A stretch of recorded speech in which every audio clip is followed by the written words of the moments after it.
को नाज़रीन तो सारे यूट्यूब चैनल सराकी मुंडे ते मैं हाँ तुहाडा भिरा तुहाडा सज्जन तुहाडा बेली आदिल हुसैन भट्टी ते नाल सारे मौजूद हैं मलिक नाज़िम रां साहब ते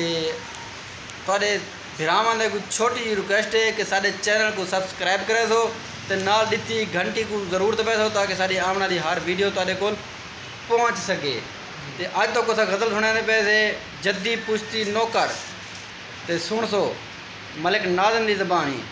ते जी मलिक नाज़िम साहब सुनाओ सकूँ जी भट्टी साहब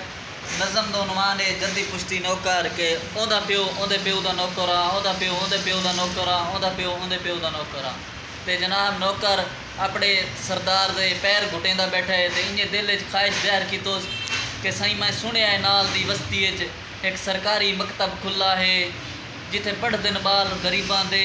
जिथे मुफ्त किताबां ढींदियां हैं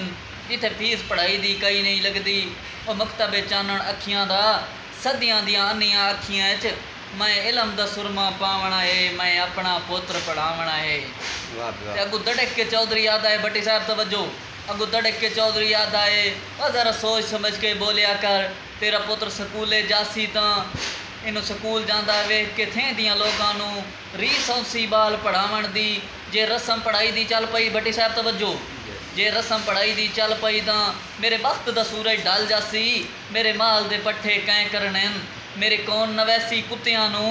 ते मेरे बाल शिकार तो हट सिंता लड़ कौन मरे सी गड्डी ते मन हुक्का कौन बखा दे सी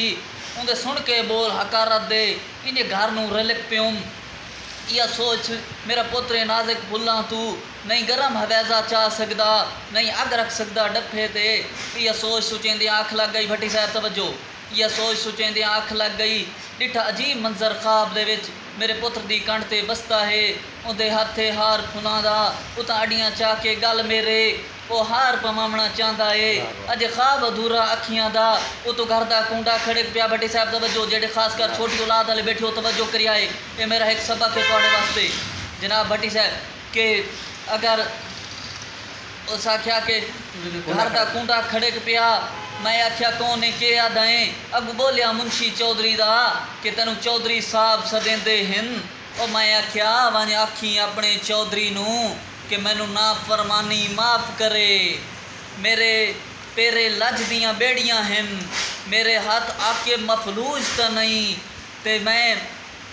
चीर हाँ देसा चीर पहाड़ां दे रुख देसा मोड़ समुद्रां दे सदियां दियां आनियां अखियां च मैं इलम दा सुरमा पावना है अज मैं ढिडू ढो लइए कि मैं अपना पुत्र पढ़ावना है। ज़माना बड़े शौक से सुन रहा था हम ही सो गए दस्तां कहते कहते सदा खुश रहो मेहरबानी। वाह भी वाह आए हैं मलिक नाज़िम रां साहब तो सुनाने पैन कि अजकल का जड़ा ज़माना आ गया अपने बालों को पढ़ाओ तलीम दो उन्होंने दे सीने इलम की रोशनी नाल रोशन करो ताकि ये जड़े पहले वाले गालियां ये भूल वजो कि नौकरियां करने साढ़े बालों ने भी नौकरियां करन अपने को इलम दे नाल बालों को रोशन करो ते तरक्की करो। ते आखिर दे मेरी एक रिक्वेस्ट है कि दोस्तों अपनी ज़िंदगी अपने मयार के मुताबिक जीवो एवं कहें दे गुलाम बन के ज़िंदगी अगर जीसो तो ना तुसा तरक्की कर सकसो ना ही आने वाले दौरे तुहाडी औलाद तरक्की कर सकसी। ते मेहरबानी साढ़े इस गल दे अमल करना है अल्लाह ताला तुहानू भी खुश रखे सानू भी खुश रखे आमीन सुमा आमीन। अल्लाह हाफिज़ जनाब।